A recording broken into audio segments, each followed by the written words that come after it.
আসলে আমাদের অরিজিনাল প্ল্যানের সাথে এখন কিছুই কাজ করছে না, সত্যি কথা যদি আপনাদেরকে বলি। বিশ্বকাপের আগে লিটন দাসের পারফরমেন্স দেখে রেগে আগুন বিসিবি সভাপতি নাজমুল হাসান পাপন। বিশ্বকাপ থেকে বাদও পড়তে পারে লিটন দাস, দলে ফিরতে পারে বিশ্বসেরা ওপেনার তামিম ইকবাল।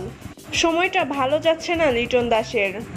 ম্যাচের পর ম্যাচ ব্যর্থ ব্যাট হাতে। শ্রীলঙ্কা সিরিজে বাজে ব্যাটিংয়ের পর জিম্বাবুয়ে সিরিজে চান্স পেয়েছিল লিটন দাস, কারণ জিম্বাবুয়ের বিপক্ষে দারুণ সব রেকর্ড ছিল লিটনের।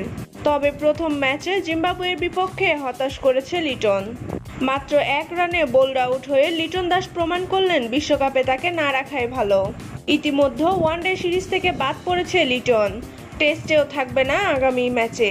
বাকি ছিল শুধু টি-20 ফর্ম, সেটাতেও বাদ পড়ছে লিটন। লিটনের বাজে ব্যাটিংয়ের পর মুখ খুলেছে পাপন। তিনি বলেন, 8 বছর আন্তর্জাতিক ক্রিকেট খেলা একজন ওপেনারের এমন বাজে অবস্থা কি করে হয় তা জানি না। সে নতুন হলেও মেনে নিতাম। সে কিভাবে এমন খারাপ ব্যাটিং করে? এমন প্লেয়ারকে দলে রাখলে দলের ভারসাম্য নষ্ট হবে। লিটনকে বিশ্বকাপে নাও রাখা হতে পারে। প্রয়োজনে তামিম ইকবালকে দলে ফেরানো হবে। যেভাবে দল গঠন করলে আমাদের সুবিধা হবে আমরা ঠিক সেভাবেই দল গঠন করব। তবে তামিম ইকবাল ফিরবে কিনা সেটাও হচ্ছে বড় ব্যাপার। যদি তামিম ফিরে আসে তাহলে বিশ্বকাপে 2 তামিমকে দিয়ে